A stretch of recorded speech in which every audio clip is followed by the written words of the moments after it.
Okay. Glad to meet you. Excuse me, clothes. We're traveling.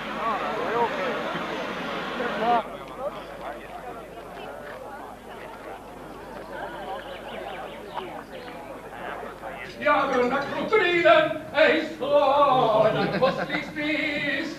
Av kärlek i mitt hjärta för släkta. Av kärlek i mitt hjärta för Svedar. Och avor mig svåra av äkta. Ja, avor mig svåra av fäktar. Skriv inte.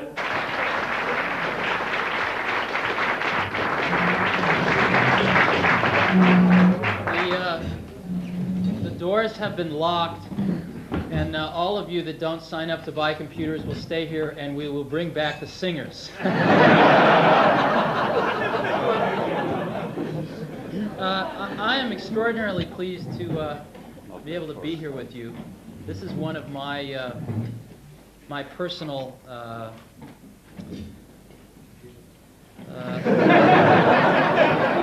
one of my personal hopes and wishes, actually, is that I think that computers can radically revolutionize the educational process around the world.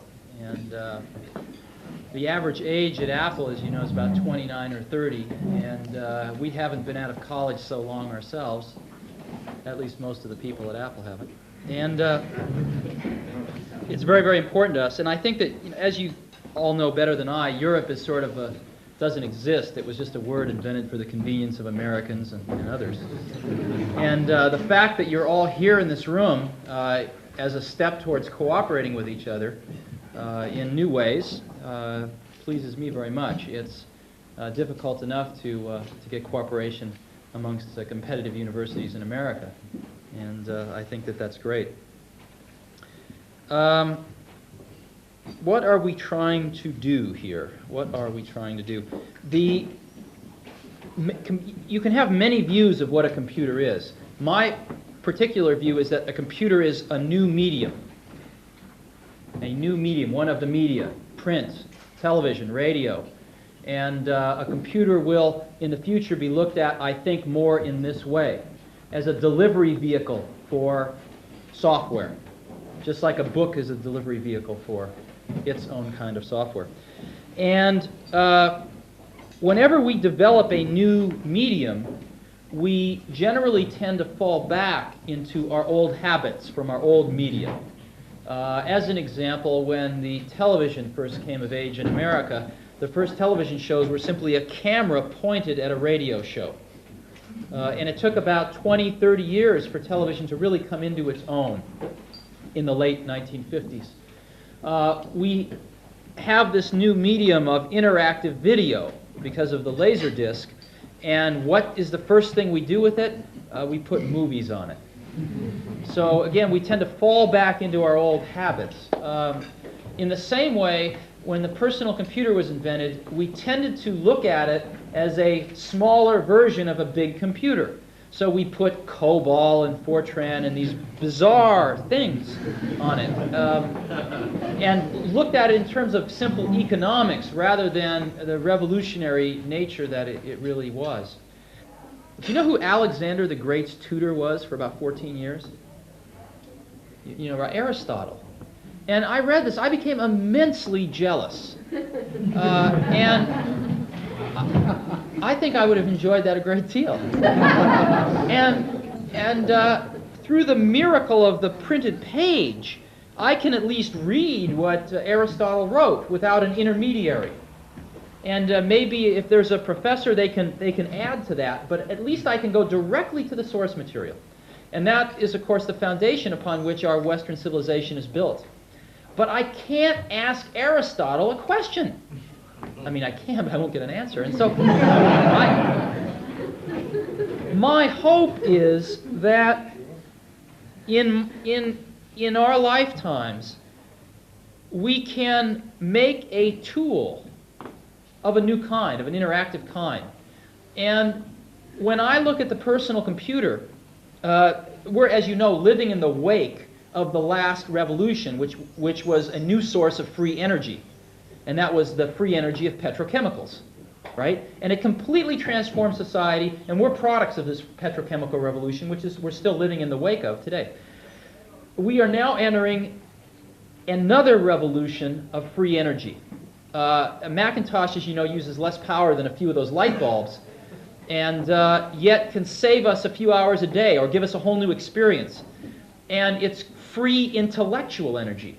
It's crude, very crude, but it's getting more refined year after year after year. And in our lifetimes, it should get very refined. And so my hope is someday, when the next Aristotle is alive, we can capture the underlying worldview of that Aristotle in a computer. And someday, some student will be able to not only read the words Aristotle wrote, but ask Aristotle a question and get an answer. And that's what I hope that we can do. So this is a beginning. I think that, as you know, right now the computer industry is in the tank. Personal computers, big computers, everything. And it's difficult. It's a difficult time. But I'm sure that Henry Ford had a few bad quarters back in the 1920s. And the automobile had a sort of historical imperative. It had, the minute it was invented, a sequence of events had to happen. The same is true with the personal computer. There is a tremendous momentum behind this. And I think that this year may be a delay. This year we may look back and say, well, 1985 was a slow year. But there is such momentum behind this that it will happen. It will permeate and change forever our educational processes. And my hope, again, is that not too many generations of students will pass through before this happens. It will happen within 20 years. It probably will happen within 10 years. But it could happen within 5 years. I am going back to the United States this weekend, and then about 2 weeks from today I'll be in the Soviet Union for the first time in Moscow, because one of my dreams has been to sell Macintoshes in the Soviet Union. And one of the highest agendas on my priority is to get them starting to think about exactly the same thing.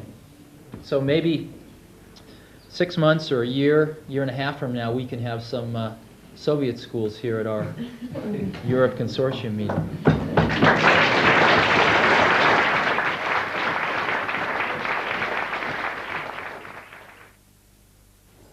But first I would like to say that I find it very interesting to meet Mr. Jobs.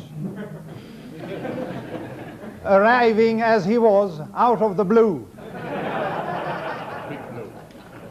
And after making about 3 circles, so that we were certain to notice that there was something in the air.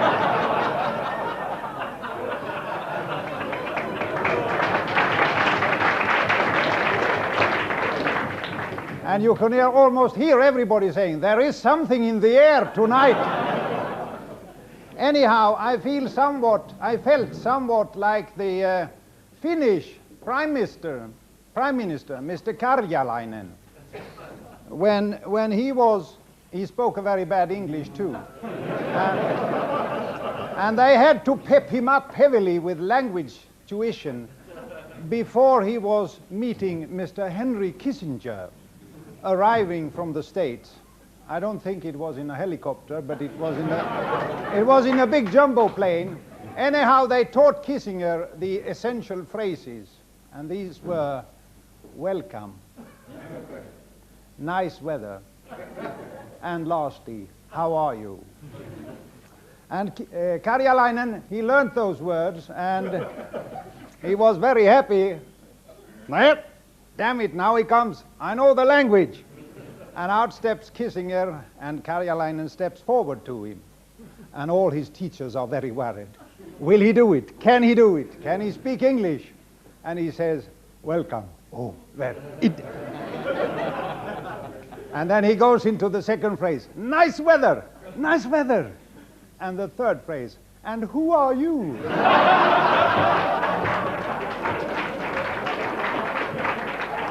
Well, it was great meeting you. And I will stop making jokes with Steve Jobs, who is such a nice fellow and is giving so much of himself and his dreams. We have been very happy at Lund University for this association with Apple. I have never been worried that by eating apple we should start thinking apple. But other people have been worried about that. I'm not so worried either about computers. Some people are. They feel that they will deform our minds. I do not think so. And I happened to think of yesterday something that other people have thought about many times, namely the relation to the car. When I came to Lund many years ago, after the war, a friend of mine bought a Volkswagen. You could almost call it a Mack Volkswagen. and I said, what is it like having a car, an idiotic machine which cannot think, it does what you tell it to do? And he says, it is like the 7-mile boots of the fairy tale. No, we have tales in Sweden, and one of them deals with the 7-mile boots. Boots that you put on your legs, and with them you could take 7 miles in each step. And you got a huge distance by wearing these boots. And to me, that was a wonder of the car, because with the car you could go 7 miles without noticing it. And with computers, you can do a lot of things that you couldn't otherwise do. And with weapons like that, or rather machinery like that, the only problem is in the human mind and not in the computer. It's just like the boots.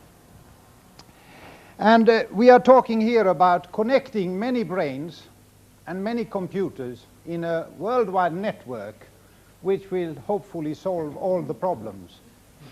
I'm not entirely certain that it will, but it will help, of course. The networking reminds me of a story of the building workers. It's actually an example from the school mathematics days, where the problem was if it takes 7 days for 6 men to build a wall which is 100 meters long, how long does it take for 10,000 men? And the answer is just less than a second.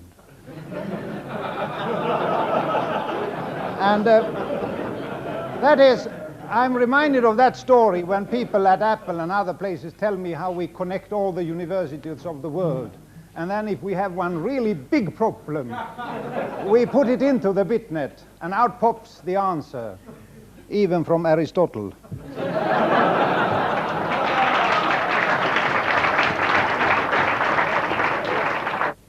Now, finally, I've heard that Apple has been having some trouble.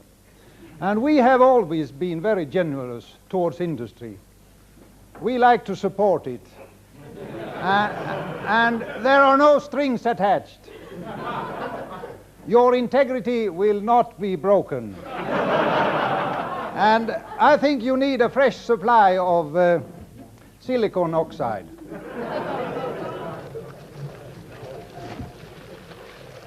So I would like to give you, Steve, from the University of Lund, this unique piece of glass, Swedish glassware. It has the emblem of the University of Lund. If you put the Mac in the back, I don't mind. If you had been really hard up, I would have sent it around for cash.